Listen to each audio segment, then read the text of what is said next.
Good morning, students. Today in this class, we will discuss how to represent the sets by Venn diagrams. So, what are the Venn diagrams? When the relationship between the sets are represented by diagrams, they are called Venn diagrams. तो Venn diagrams में जो universal set होता है हमारे पास, उसको हमने rectangle से denote करना है, और जो सेट्स होंगे हमारे पास, सब सेट्स या सेट्स होंगे, उसको हमने सर्कल से डिनोट करना है. ठीक है, इसको हमने किससे डिनोट करना है? रेक्टेंगल से. तो ये काफ़ी सिंपल है. सपोज मेरे पास यू गिवन है यूनिवर्सल सेट 1 2 3 4 5 6 7 8 9 10, और ए सेट मेरे पास है 5 6 9. तो इसमें जो हमने लिखा है 1 2, इस तरह से पहले आपने सारे एलिमेंट्स लिख देने हैं. ठीक है, 1 से लेकर 10 तक. और उसके बाद जो ए सेट हमारा सबसेट, ये देखो ये वाला, इसमें एलिमेंट्स कितने हैं हमारे पास? 3 एलिमेंट्स है. तो ये इसको आपने इस तरह से लिखना है 5 6 9, इस तरह से ये सेट, ये एलिमेंट्स ए के हमारे पास सर्कल के अंदर आ जाएंगे. इस तरह से आपने इसको रिप्रेजेंट करना है. ठीक है, इसके बाद है union and intersection of sets. तो यूनियन ऑफ सेट्स क्या होता है? जैसे कि आपको यूनियन वर्ड से ही क्लियर है. यूनियन का मीनिंग है कंबाइन करना. फॉर एग्जांपल ए हमारे पास है 1 2 3, और बी हमें गिवन है 2 3 4 5 6. तो ए यूनियन बी, यूनियन का मतलब यू, यूनियंस में हम यू से डिनोट करेंगे. ठीक है, यूनियन को यू से डिनोट करना है, यू से. ए यूनियन बी क्या होगा हमारे पास? 1 2 3 4 5 एंड 6. इसमें हमने जो एलिमेंट्स रिपीट हो रहे हैं, जैसे 2 और 3 रिपीट हो रहे हैं ना, इसमें इसको 2 बार नहीं लिखना, हमने एक ही बार इसको लिखना है. जैसे कि डायग्राम यदि बनानी हो तो यू यूनिवर्सल सेट मैंने लिया, रेक्टेंगल बनाई, और ए और सेट ए सेट लिया हमने, और ये बी सेट लिया. ठीक है, तो ये जो रेड पेन से जो शेड किया हुआ सारा, ये हमारा रिप्रेजेंट कर रहा है ए यूनियन बी को. मतलब सारे एलिमेंट्स आपने इसमें कंसिडर कर लेने हैं. ठीक है, इसके बाद इसकी प्रॉपर्टीज़ हैं, ये काफ़ी इंपॉर्टेंट प्रॉपर्टीज़ हैं. First is commutative law. ठीक है, ये क्या होता है? A union B is equal to B union A. इसके बाद एसोसिएटिव लॉ है, A union B bracket union C is equal to A union, फिर ब्रैकेट लगानी है बी यूनियन सी पर. आइडेंटिटी लॉ, जैसे A union five is equal to A आएगा. Next idempotent law, same set, A union A is equal to A. Universal set union U union A is equal to U. तो ये आपने सारे learn कर लेने हैं. इसके बाद इंटरसेक्शन है. ठीक है, इंटरसेक्शन ऑफ सेट्स क्या होता है? इसको हम ऐसे उल्टा यू डिनोट करते हैं ऐसे. ठीक है, तो इसका मीनिंग होता है कॉमन पॉइंट्स. ठीक है, कॉमन पॉइंट्स लेने हैं आपने, 2 सेट्स के कॉमन पॉइंट्स लेने हैं. जैसे मान लो मेरे पास ए में है 1 2 3 4, बी में है 4 2 5. तो कौन सा कॉमन एलिमेंट है इसमें? 2 और 4, दोनों ही सेट्स में आ रहे हैं. ठीक है, तो ए इंटरसेक्शन बी क्या होगा? 2 4. तो इस तरह से आपने बताना है. जो एलिमेंट्स दोनों सेट्स में कॉमन होंगे, तो उसको आपने ए इंटरसेक्शन बी से रिप्रेजेंट करना है. ऐसे लिखना है, ऐसे आपने. और ये 2 और 4 लिए. जिसकी आपने वेन डायग्राम बनानी है. तो जैसे कि मैंने लिया रेक्टेंगल बना के, ये यूनिवर्सल सेट है. ए एंड बी 2 सेट्स लिए. जो रेड शेडेड एरिया हमारे पास है वो ए इंटरसेक्शन बी है. ए इंटरसेक्शन बी, ये जो रेड से शेड किया हुआ है. ठीक है, कॉमन पॉइंट्स दोनों के लेने हैं. तो जो हमने इसको यदि सेट की फॉर्म में लिखना होगा, तो A union B is equal to set of all those x's such that x belongs to A, और इसमें और आएगा, और एक्स बिलोंग्स टू बी. और जब भी इंटरसेक्शन की बात करें, A intersection B is equal to set of all those X such that x belongs to A, and इसमें एंड होगा, and X belongs to B. देखो डिफरेंस समझना आपने, और एंड का डिफरेंस है. यूनियन में क्या आएगा? और आएगा, और इंटरसेक्शन में क्या आएगा? एंड आएगा. ऐसे अब इसकी प्रॉपर्टीज़ है इंटरसेक्शन की. जैसे अभी हमने यूनियन की थी, ऐसे इंटरसेक्शन की है.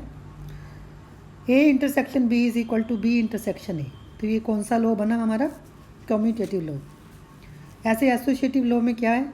ए इंटरसेक्शन बी पे ब्रैकेट लगानी है, intersection C is equal to A intersection B intersection C. ऐसे फाई इंटरसेक्शन ए, फाई को किसी भी सेट से इंटरसेक्ट करेंगे तो फाई आएगा, और यूनिवर्सल सेट को ए से इंटरसेक्ट करेंगे तो छोटा सेट आता है ए आएगा आपके पास। आइडेम्पोटेंट लॉ फिर से A intersection A is equal to A होगा।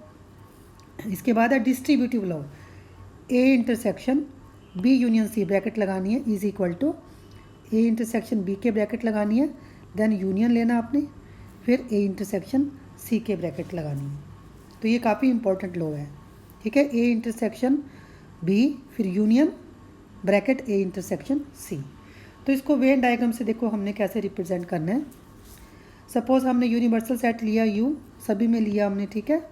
तो हमने 3 सेट्स, जैसे आप इसमें देख रहे हो ए बी सी 3 सेट इसमें आ रहे हैं आपके पास, ठीक है। तो जो ये येलो पेन से जो शेड किया हुआ ये, तो ये है आपका बी यूनियन सी, ठीक है, जो येलो से सारा शेडेड है। ऐसे ही सेकंड वाली डायग्राम में जो येलो शेड हमें दिखाई दे रहा है ये ए इंटरसेक्शन बी का है। तो यदि हमने अब इसको कंबाइन करना हो, ए को इंटरसेक्ट करना है आपने बी यूनियन सी से, ए को बी यूनियन सी से करना है हमने, ठीक है। बी यूनियन सी में तो सारे आ गए थे ना एलिमेंट, सारा येलो शेड था इसमें। अब आपने ए से इंटरसेक्ट करना है, ए से मतलब जो पार्ट ए में होगा उसको शेड करा हमने, येलो पार्ट लिया, ठीक है। अब ऐसे ही फिर ए इंटरसेक्शन सी हमने देखा, येलो वाला शेड है इसमें भी, और फिर इसके बाद ए इंटरसेक्शन बी और ए इंटरसेक्शन सी दोनों में दोनों की आपने देखा, दोनों का जो येलो शेड आ रहा है वो ये पार्ट बन रहा है जिसमें ये वाला पार्ट बन रहा है इसमें, ठीक है। ये क्लियर हो गया आपको, ये वाला पार्ट बन रहा है। तो हम यदि देखें इसमें 3 एंड 5 डायग्राम्स देखें, 3rd एंड 5th डायग्राम्स को यदि हम देखें तो आप देख रहे हो इसमें ये दोनों सेम आ रही हैं। तो इसका कहने का मीनिंग है कि आपने वेन डायग्राम से ये जो डिस्ट्रीब्यूटिव लॉ था A intersection B union C is equal to A intersection B union A intersection C कर दिया, आपने प्रूव कर दिया इसको वेन डायग्राम से। तो ये काफ़ी सिंपल है। एक बार फिर से रिपीट कर देती हूँ, जैसे कि लेफ्ट हैंड साइड में हमारे पास था A intersection B union C था, A intersection B union C ये वाला पार्ट। तो हमने पहले बी यूनियन सी करना है जो कि ये येलो शेड था। इसके बाद इसको ए से इंटरसेक्ट करा हमने, तो हमारे पास ये वाला पार्ट आएगा, सॉरी ये वाला पार्ट आएगा, ठीक है। 3rd डायग्राम आ जाएगी। अब इसी तरह से ए इंटरसेक्शन बी लिया हमने पहले इसमें सेकंड वाली डायग्राम में, फिर ए इंटरसेक्शन सी लिया आपने इस डायग्राम में, फिर दोनों की यूनियन ले लिया आपने, तो ये डायग्राम 5th बन गई। तो इस तरह से हमने शो किया कि A intersection bracket B union C is equal to A intersection B union A intersection C. अब है difference of 2 sets. Difference of 2 sets में क्या करना है, जैसे कि मान लो मेरे पास ए में एलिमेंट्स है 1 2 3 4 5, ठीक है, और 6 भी ले लेते हैं, और बी में एलिमेंट्स है 2 4 6 एंड 8। तो ए माइनस बी का मीनिंग क्या है, हमने क्या करना है, जैसे ये सपोज मैंने वेन डायग्राम बनाई है, ये बी है हमारे पास, ये ए है। तो ए और A intersection B, A and B के कॉमन एलिमेंट्स कौन से हैं, 2 4 एंड 6, 2 4 एंड 6 ये कॉमन एलिमेंट्स हैं, ठीक है। तो ए में से हमने क्या करना है, जब ए माइनस बी करना है हमने, तो ये कॉमन एलिमेंट्स हमने इतना ही पार्ट लेना है, जो ग्रीन स्ट्रिप्स जो हैं इतना ही पार्ट लेना है, मतलब इसमें बी का एलिमेंट कोई नहीं होना चाहिए, जो कि 2 4 एंड 6 है। तो हमने क्या करना है, ए में से बी के एलिमेंट्स निकाल देने हैं, तो बाकी बचा 1 3 एंड 5, 1 3 एंड 5 बचा, इस तरह से करना है। और जब इसमें b माइनस ए करेंगे, b माइनस ए करेंगे तो हमने फिर से वही कॉमन एलिमेंट्स निकाल देने हैं। तो b में जो ए के एलिमेंट्स आ रहे थे, जैसे 2 4 एंड 6 से आ रहे थे ना इसमें ये कॉमन एलिमेंट्स, बाकी क्या बचा 8, तो b माइनस ए में क्या आएगा 8 आएगा, ठीक है। तो ये आपने अच्छे से करना है। तो इसमें हम ये देख रहे हैं ये देखो, जो एक तो ये सेट ए था हमारा, ये बी था, ये जो ए माइनस बी है ब्लैक स्ट्रिप्स जो है, और ये जो वाइट वाला पोर्शन है ये सेंटर वाला, ठीक है। एक ये जो मैंने किया ग्रीन से, ये ग्रीन स्ट्रिप्स लगाई हैं, ठीक है। तो ये जो ग्रीन स्ट्रिप्स वाला, ये वाला ब्लैक स्ट्रिप्स वाला पार्ट है, ये है हमारा ए माइनस बी का। ये जो इसको, चलो इसको शेड कर देते हैं, इसको पर्पल शेड किया मैंने इसको।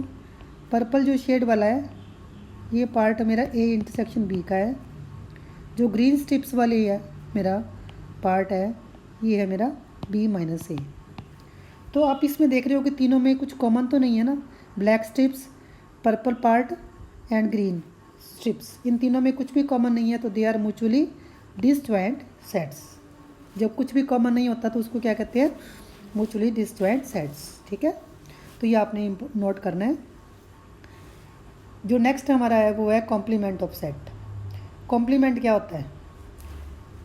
कॉम्प्लीमेंट का मतलब है, जैसे इसको ना पहले तो आपने डिनोट कैसे करना है, ए डैश और ए सी से कॉम्प्लीमेंट को क्या करना है, ये काफ़ी सिंपल है। जैसे मान लो मैंने यूनिवर्सल सेट लिया 1 2 3 4 5 और ए में मेरे पास एलिमेंट्स है 2 3, तो जो 2 3 को छोड़कर जो बाकी के एलिमेंट्स बचे हैं, कौन से बचे, 1 4 और 5, ये हमारा ए कॉम्प्लीमेंट है। जैसे कि डायग्राम बनाई है मैंने, जो सेंटर वाला पार्ट हमें दिखाई दे रहा है सर्कल वाला, ये ए है हमारे पास। जो ब्लैक स्ट्रिप्स हमें दिखाई दे रही हैं, ये सारा ए का बाकी का पार्ट है। ए का बाकी का पार्ट मीन्स ये सारा ए कॉम्प्लीमेंट है। मतलब क्या है, ए और ए कॉम्प्लीमेंट में कुछ भी कॉमन नहीं होता, देयर इंटरसेक्शन इज़ 5, और बट दोनों को मिला दें हम, यूनियन करें, तो हमारे पास यूनिवर्सल सेट बन जाता है, ठीक है। तो always remember, A union A complement is equal to U universal set, and there is nothing common between them, their intersection is 5। तो इसके बाद है डी मॉर्गन्स लॉ, ये काफ़ी इंपॉर्टेंट है। A union B complement is equal to A complement intersection B complement. और यदि हमने इंटरसेक्शन का साइन लगाया बीच में, A intersection B complement is equal to A complement union B complement.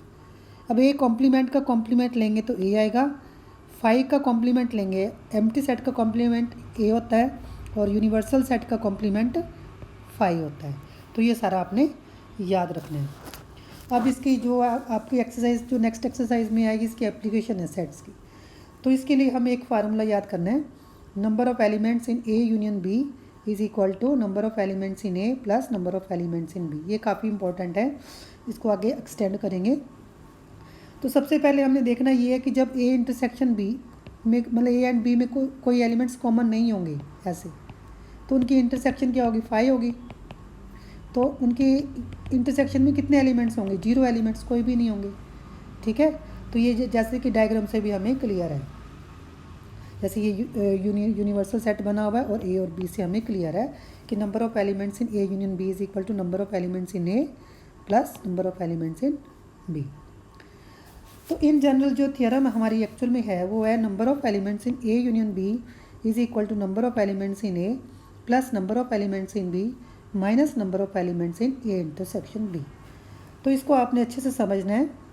जैसे कि यूनिवर्सल सेट हमने बनाया है और ए जो सा सेट है, ए और बी हमने सेट्स लिए जो कि इंटरसेक्ट कर रहे हैं।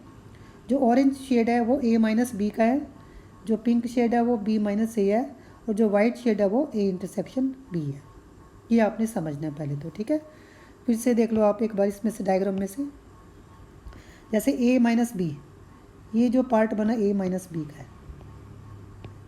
ठीक है।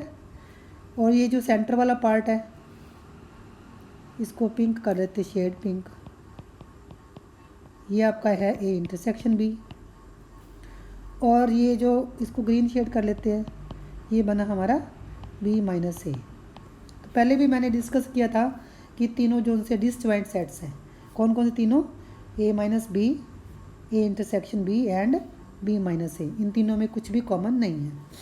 अब यदि हम सिर्फ ए को ही देखें तो ए सेट जो सा वो किससे बना हमारा, A is equal to A minus B, इतना वाला पार्ट, ऑरेंज शेड वाला part A minus B union white part A intersection B. तो फिर number of elements in A कितने होंगे, क्योंकि ये डिसजॉइंट है हमारे पास, इनमें कुछ कॉमन नहीं है। तो number of elements in A minus B plus number of elements in A intersection B, ऐसे करना आप। सिमिलरली बी का भी हमने ऐसे ही करना है। Number of elements in B is equal to number of elements in B minus A plus number of elements in A intersection B. तो ये 1 है और ये 2 है हमारा, ठीक है। अब यूनियन में देखो एलिमेंट्स कितने हैं। पहले ऑरेंज वाला part number of elements in A minus B, orange part इस डायग्राम से, plus number of elements white part ये वाला इंटरसेक्शन वाला, फिर pink part plus number of elements in B minus A. अब हमने 1 और 2 को यूज़ करके इनकी वैल्यूज़ पुट करनी है। Number of elements in A minus B क्या था हमारा, number of elements in A, इसको आपने उस लेफ्ट में शिफ्ट कर देना है, minus number of elements in A intersection B plus N of A intersection B आ गया, प्लस फिर इसकी वैल्यू पुट करेंगे हम। तो इसकी वैल्यू क्या है हमारे पास, number of elements in B minus number of elements in A intersection B. तो इनको सारा सॉल्व करेंगे हम, तो हमारे पास आएगा number of elements in A plus number of elements in B minus number of elements in A intersection B. तो ये हमारा फार्मूला बना कि number of elements in A union B, पहले आपने सिंगल सिंगल लगाना है, फिर दोनों के इंटरसेक्शन को क्या करना है, माइनस करना है, ठीक है। तो इसी पे बेस्ड इसको हमने यदि 3 के लिए यूज़ करना होगा तो ये काफ़ी इंपॉर्टेंट रिजल्ट आगे वाला, if A B C are any 3 sets then prove that number of elements in A union B union C is equal to number of elements in A plus number of elements in B plus number of elements in C minus number of elements in A intersection B minus n of B intersection C minus n of C intersection A plus n of A intersection B intersection C। तो ये काफ़ी important formula है। तो इसको आप prove करते हैं, number of elements in A union B union C. तो हमने क्या करना है, बी यूनियन सी को एक सपोज कर लेना है, ठीक है। तो ये आएगा number of elements in A plus second set number of elements in B union C. ऊपर जो अभी फार्मूला हमने ये वाला यूज़ करना है इसमें, सॉरी ये वाला नहीं, ये तो हम रिज़ल्ट है ये अभी जो हमने डिराइव किया था, minus number of elements in A intersection B union C, ठीक है ना। तो अब इसको खोलना हमने, number of elements in A तो एज इट इज़, प्लस इस पर फिर से यूनियन का फार्मूला लगाएंगे, number of elements in B plus number of elements in C minus number of elements in B intersection C. इसको फिर से खोलना हमने एसोसिएटिव लॉ लगा के, minus number of elements in A intersection B, sorry A intersection B union A intersection C. Clear, associative law इस पे लगाया, कौन सा लगाया, एसोसिएटिव लॉ। तो यह आएगा is equal to N A plus N B plus N C minus N of B intersection C minus, अब इस पर फिर से हमने यूनियन का फार्मूला लगाना है। ये हमारा फर्स्ट सेट है, ये हमारा सेकंड सेट है, minus N of A intersection B plus N of A intersection C minus N of A intersection B intersection A intersection C, दोनों की इंटरसेक्शन ले ली हमने, इज इक्वल टू फिर से लिखेंगे N A plus N B plus N C minus N of B intersection C minus, खोल देना अब इसको, N of A intersection B minus number of elements in A intersection C, और ये minus minus plus हो जाएगा, ये तीनों की इंटरसेक्शन आ गई, तीनों सेट्स की। This is what we have to prove. तो आपने इसको अच्छे से लर्न कर लेना है। तो therefore number of elements in A union B union C क्या बनेगा, एक बार तो सिंगल सिंगल लेने हैं आपने, फिर माइनस दो दो को लेना आपने, फिर प्लस तीनों की इंटरसेक्शन लास्ट में हमने लेनी है। तो इस वीडियो में बस इतना ही है। तो नेक्स्ट क्लास में हम एक्सरसाइज 1.4 डिस्कस करेंगे। तो इसको आपने एक बार अच्छे से थ्योरी को पढ़ लेना है, और कुछ समझ में नहीं आएगा तो आप कमेंट बॉक्स में लिख सकते हैं अपने डाउट्स। और यदि वीडियो अच्छी लगी हो तो please like share and subscribe करें। Thank you.